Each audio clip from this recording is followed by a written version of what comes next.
Good morning and welcome back to Brazen Brits. We are currently in Cartersville, South Carolina. We haven't filmed our trip so far because it's just driving, which no one really cares about, but we are halfway between Florida and Maryland. It's about 1,000 miles that we'll be driving over 2 days, and we just wanted to say that we are at a Harvest Host location and we want to show you some of the cool stuff here. So let's roll the intro. We'll see you in a second. Really makes me wonder. Yeah, it makes me wonder. Ooh, I wonder. Ooh, I just wonder.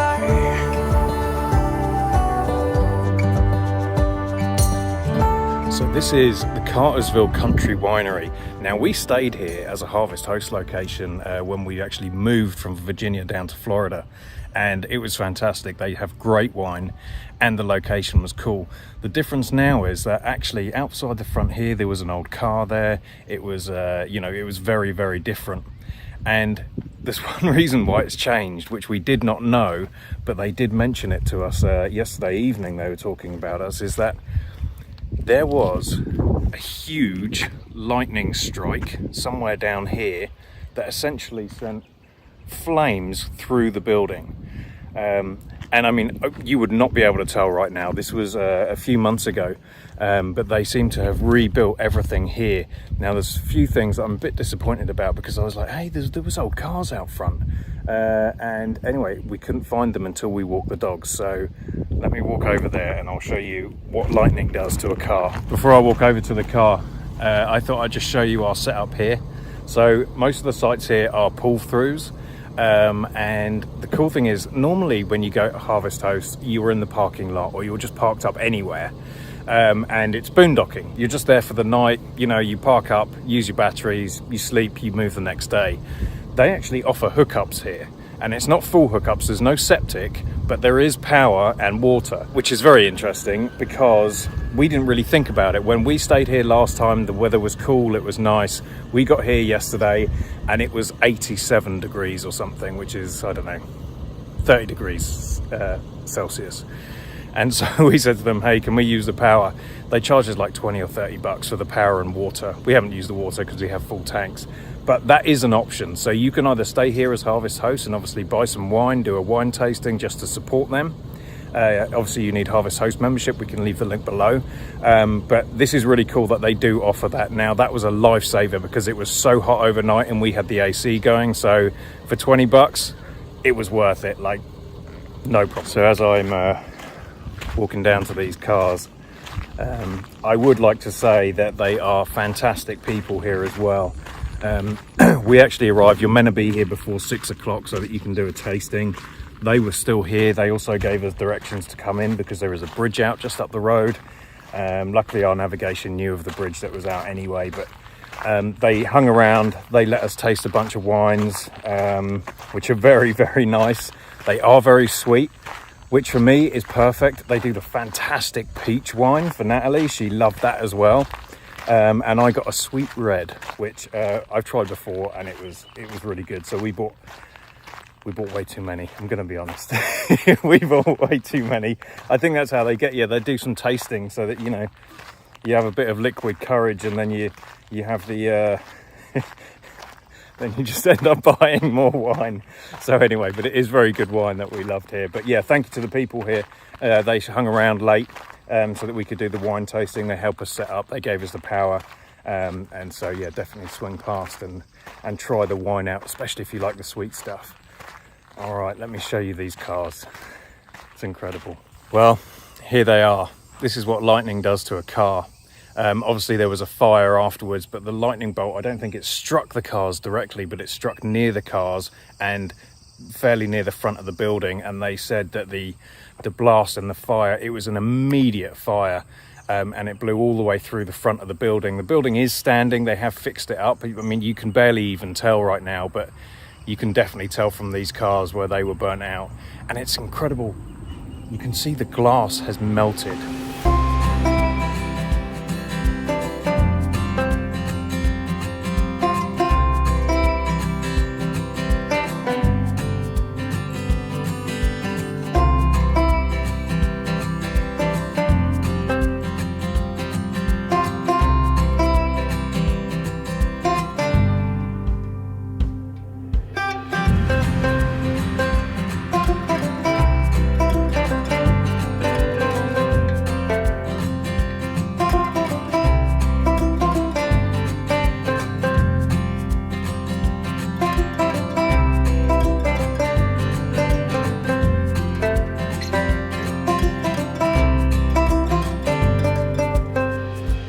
So specifically on this car, you can actually see that this side, the tyres and everything are fine. So you can tell that this was obviously side on when the lightning strike hit and it got the other side. So here you can see the tyres, everything was intact. This is just gone.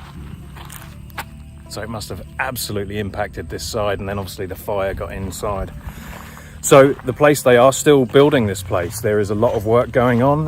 They've obviously got the winery and the vines up, the grapevines up, and that's all fine. They're actually just building out everything else. So there's another building here, and I'm not sure, there were some sinks and things on there, I think maybe for campers, as in tent campers, so that they can wash up and have facilities in there. And then I think there's maybe about 7 actual RV spots here that they're still building out. For example, our one, the power pole for our one where we're staying is obviously brand new, and they still haven't actually filled in the pole yet, but it's all working, it's all fine, and they're building everything else out. It is gravelly and sand right now, but they have got some of the old AstroTurf that you would have on like playing fields. Oh, there's a bit right here actually, this stuff. So they have put that out, I guess, because when it rains or something like that, it gets very, very muddy, sandy, gravelly. But yeah, we're fine. They've actually put us on the grass, so that was nice, right next to the vines.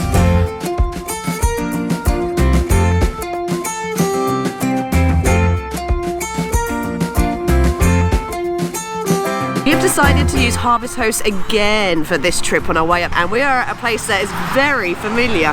So we have been here before, but not as a Harvest Host. We actually turned up and saw a bunch of rigs here, and we were staying at a campground down the road. Yes. And we are at Lane's Country Orchard. Is that right? Something like that, yeah. It's something like that. The place I had the boiled peanuts. Natalie had boiled peanuts. Let me see if I can overlay a clip of that here. Do we have to eat the whole thing? Or So do you have to crack it open. Oh, you do crack it open. There's me just like the shell and Not all. the shell, that's why we wanted to get you. So, Thanks. Oh, that's soft. That's weird. Sorry. Oh, how strange. I didn't expect that. Well, it's nice. No, it's no. I need to really. give it a second opinion. She loved them, didn't you? Really tasty, yes.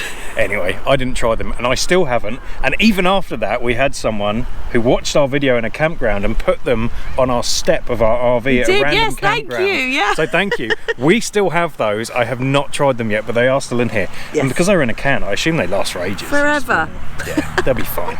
Anyway, so as you can tell, it's very, very busy here. This as one a holds up to host. 10 rigs, so Yeah. that's quite big for a Harvest Host, but there's no hookups, so you have to use a generator. Here's the thing though, we turned up, they said don't turn up any later than 5. Yeah. And we turned up and it was heaving, not with rigs, just yeah. with people. Like people were having tractor rides and everything. So it's a really cool place, even if you don't have an RV. But yeah, we turned up and we had to wait in the waiting area, like the bus parking, Yes. until people started to clear out. And as you can see, I got to admit, I literally just walked out the rig after setting up and I did not quite realise how many people are here. So there are a lot of rigs here. But this is fantastic, really nice place. The only thing we've heard is that this road is quite loud and we have to park next to the main road here. So. Yeah. But we will let you know tomorrow how bad it was. But I sleep through anything, so I don't care. If you're a light sleeper, probably don't want to park where we've parked. I will also say, last time we were here, which was a year ago, there was a really nice menu and good food. I wasn't so impressed this time, Lawrence. No, I'm not sure what happened there. Yeah, they've changed stuff. Don't change stuff. We liked whatever stuff Bring you back had the last healthy time. stuff for Natalie. Yeah, there was Not nothing. for me. I'm quite happy with the burger and fries, but Natalie would like a salad, please. So Just one salad on your menu, so please. Lane Country Orchard, sort it out. So we are now leaving this Harvest Host. We no longer have a code, which is weird, they changed stuff, but we will leave a link below for 15% off, but you just have to click the link now. I don't know why they changed the system, it's stupid. But yeah, I mean, the app is super useful. It was so easy to navigate from point A to point B and see how many Harvest Hosts were in between. So it's definitely worth it for the price. I'm not sure we'd do the golf package again because we've never done a golf one since, but I really do love the farms and the breweries, of course. Anyway, we will see you next week.